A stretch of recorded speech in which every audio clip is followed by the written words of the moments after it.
Hey everybody, Robert Wheeler here with White Bone Knives. Today I'm going to show you how I made my chicken coop for a little under 200 bucks. First off, let me just say we're not building a house. We're building a chicken coop, so you don't have to exactly build it to code unless you prefer it. Building it to code will cost you nearly twice as much as this model right here. Essentially all I did was make the frame out of 2x4s and then covered them up with the OSB sheeting. Now, it's been a couple weeks since I've put this coop up, so I apologize for not having a parts list available, but essentially it took me 4 sheets of OSB and around 20 2x4s varying in length between 8-foot sections and 12-foot sections. So it really wasn't all that bad.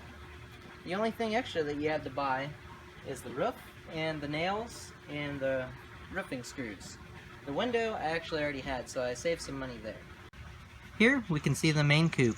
And it's a 4x4 by 3 foot high structure with a window and a nesting box attached. Down below, you can see the run goes out in a 12x4 structure. This is where the chickens can get out and run and free range a little bit, and you can do some composting in there as well. Be sure to use treated 2x4s on the very bottom of the run. This will help protect against the dirt from the bottom of the cage and prevent it from decaying. Chicken wire was added all the way around the cage to keep predators out and is entirely predator proof. The entire run can be accessed by a simple hinge system. There's a giant door on top that opens up and you can get inside to clean the coop or to place vegetables or grass clippings or anything you'd like on the inside. In the future, I may add an additional door here so they can come out in free range, as we have a 6-foot privacy fence for them to enjoy. Here I've kept the ramp as simple as possible, going up through the bottom of the inside of the coop. With a run like this, you can't really put it up there unless you take your cage higher. So I decided to go in from the bottom, and that's just a regular pine board with a couple fairing strips screwed to it, and they can get up there really easily. The nesting box features 3 locations the chickens can lay their eggs, with an easy access lid that you can lift up and gather them daily. This entire side panel can actually open up for an easy cleaning access. Inside the coop, it's very simple. The chickens come up here to roost at night and to lay their eggs in the nesting boxes.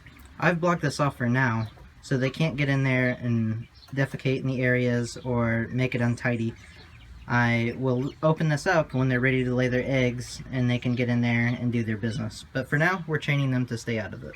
It can hold a lot of wood shavings in here, and this is about a couple inches thick. This is actually not... Hello.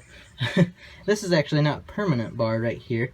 It's actually kind of loose because this whole bottom tray pops out. The entire bottom of the coop is lined with linoleum and can easily be pulled out and removed for cleaning purposes, but I'll get to that in another video. I added a few more hinges on the top of the door just to break loose to add extra ventilation in the summertime or to prevent ammonia buildup. If you have a good roof and a good foundation, it's hard to go wrong. Up here we have just a regular tin sheeting roof that was bought at Lowe's and was actually the most expensive part of the build. I definitely wanted something strong and that would last forever, and that's also the sheeting here on the nesting box. I added an extra coat of paint around just to further waterproof it, as well as keep it looking nice. The paint will hold up for quite some time and give you a good layer of protection against the weather. Now I'll just be going around showing you the supports that I've added throughout the structure to make it strong and rigid.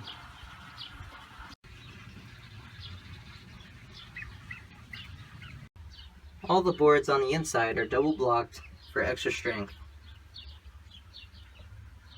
I built a fence recently and decided I didn't really need that much extra wood on the sides to attach the OSB, so I used some leftover pieces and just screwed into those areas, as well as over here.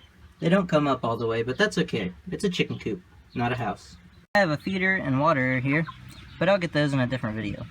Well, as you can see, the entire build is not very complicated at all, and for less than $200, it's a really nice coop to keep your chickens in. So, I hope you enjoyed the little tour of my coop, and I encourage you all to get out there and make one of your own. The biggest challenge is getting out there and doing it. So, have no excuses. Thanks for watching, guys. God bless.